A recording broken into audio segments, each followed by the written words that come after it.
من المستحسن ألا تصوم النساء في بداية فترة الحمل، خاصة ممن يعانين من التقيؤ ويفقدن الكثير من السوائل، وذلك لمنع حدوث الجفاف ونتيجة لهبوط ضغط الدم الطبيعي في الحمل، والذي يؤدي إلى الشعور بالوهن والتعب، فإن الصيام يزيد من هذه الأعراض.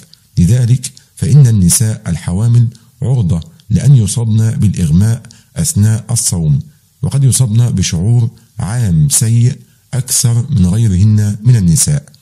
أما بالنسبة إلى الثلث الثاني من الحمل، فقد بيّنت الدراسات أن الحمل يستهلك كمية مضاعفة من الطاقة، وأن الصيام في هذه المرحلة قد يزيد من فرصة حصول الولادة المبكرة، علما بأن الدراسات قد أظهرت أن صيام النساء الحوامل في الثلث الأخير من الحمل لا يؤثر على مؤشرات نمو الجنين. ومن المحبذ ألا تصوم الحامل في رمضان إذا كانت من المعرضات لخطر كبير، مثل اللواتي يعانين من مضاعفات الحمل مثل داء السكر أو ارتفاع ضغط الدم.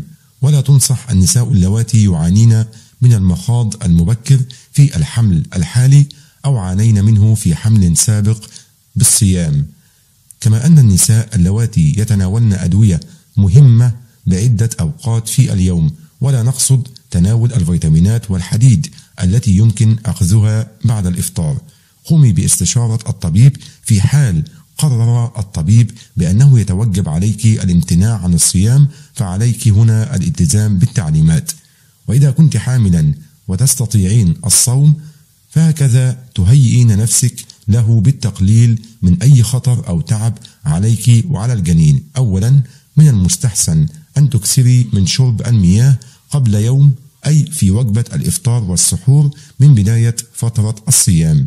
كما ينبغي أن تقللي من استهلاك الكافيين والسيوفيدين التي تتواجد في القهوة والشاي العادي والكاكاو والمشروبات الغازية، وأكثري من شرب المياه بما يعادل من 10 إلى 12 كوب من الماء يوميا حتى تتيحي لجسمك أن يخزن السوائل. ويفضل أن تتجنبي المشروبات المحلاة أو المالحة، ولا ينصح بشرب كميات كبيرة من الماء عند السحور، فالشرب قد يسبب ألم في البطن وقد يسبب حدوث تقيؤ، وقد يؤدي الصوم إلى تعجيل موعد الولادة. وهناك عدد من النظريات التي تفسر هذه الظاهرة. أولا، يؤدي الصيام إلى ارتفاع مستوى هرمون يدعى ADH الذي يشابه في تركيبه هرمون الأكستيوسين، وهو هرمون معجل للولادة يتم إفرازه من الدماغ. عندما يرتفع مستوى هرمون ADH في الدم، فهذا يؤثر على مستقبلات هرمون الأكستيوسين ويؤدي إلى تعجيل الولادة. ثانيا، يؤدي هبوط نسبة السكر في الدم إلى اللجوء إلى مخازن الأحماض الدهنية عند الجنين. أيضا هذا الارتفاع بنسبة الأحماض الدهنية قد يحفز بداية عملية الولادة.